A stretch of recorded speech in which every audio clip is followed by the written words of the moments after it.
दिनै UPPL हान्जानि थाखाय जोबोद मोजां खौरां गोलाव सम बर' हारिखौ दैदेनबोनाय बर'नि मोनसे माहारि आफादाव गोबाव सम दैदेनगिरि बिबान रुजुबोनाय दिपेन बर' बिथाङा UPPL लोगोआव जयेन जादों।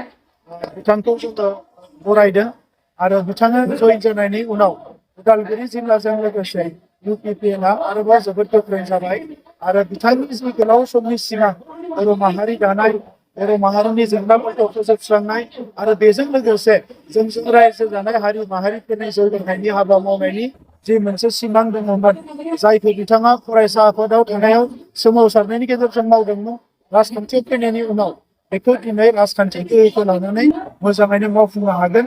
दा बेनिखायनो बिथांनि फैबाय थानाय राजनिथि जिउआव आंनिफ्राय गोसो गोरबोनिफ्राय हामलायनाय बावदों।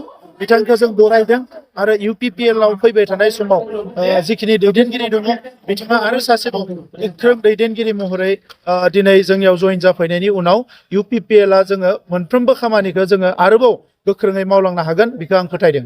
MP जानानै दोलोखौ फोजोबनायनि लामायाव लांदों प्रमद बर'आ होननानै कंग्रेसनि आफादगिरियाबो MP BJPनि आफादगिरियाबो स्टेटनि MP स' UPPLआवबो दिनै आफादगिरिया MP बेथ' गोदान बाथ्रा नङा बे गोसोनिसो बाथ्रा।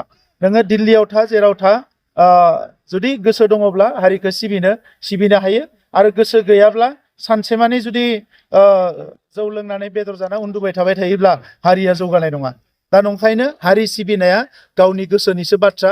आंहा जिहेतु थांनाय 30 बोसोरनि बारा हारियाव खामानि मावनायनि मोनसे अभिगता आं सरकारखौबो 5 बोसोर सालायबाय आरो दिनै जिहेतु जोंनि हारिया गोबां जेंना दङ जोंहा 2 MP दङ आरो 3 MP जानाया जोंनि थाखाय हारिनि थाखाय जारिमिनारि मोनसे घटना बियो मोनसे जाथाय जे दिनैसिम उदांस्रि भारतआव बर'फ्रा 3 MP मोनाखैमोन दिनै जों 3 MP मोनबाय आरो 3 MPआ थांनाय बोसोर जिखिनि बाथ्रा एबा जिखिनि जोंहा मा होनो जेंनाफ्रा सुस्रांजायाखैमोन बेखौ जोङो लकसभा आरो राज्य सभायाव जयैनो गोख्रों मोनसे रल लानानै बिफाव लानानै बेखौ जाफुंसार महर होनायनि थाखाय जों खामानि मावगोन आरो हारिनि जेंनाफोरखौ सुस्रांनायनि थाखाय जों अरायबो नेशनेल प्लेटफर्मखौ जोङो इउज खालामनो थाखाय एबा इनफ्लुयेन्स खालामनो थाखाय जों नाजागोन। बिजाथिखौ माला फोसावगोन?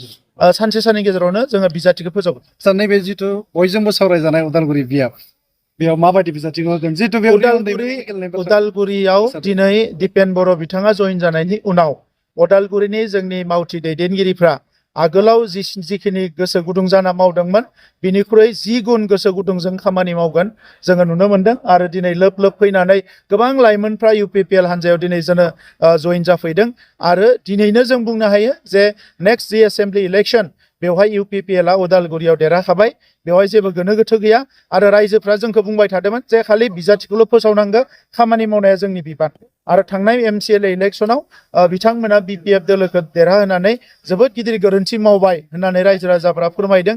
गुबुन हारिनि रायजो राजाफ्रा जोंनि हारिनि रायजो राजाफ्राबो दा नंखायनो सानसे साननैनि गेजेराव बिजाथिखौ फोसावनाय लोगो लोगोनो उदालगुरि जिल्ला आरो उदालगुरिनि मोनब्रै समस्तिनि थासारिया आलादा जागोन आरो बेवहाय मोनब्रैनि गेजेराव मोनथामखौथ' सिउर हमनो हायो जे UPPLनि बिजाथियानो देरहागोन। Thank you.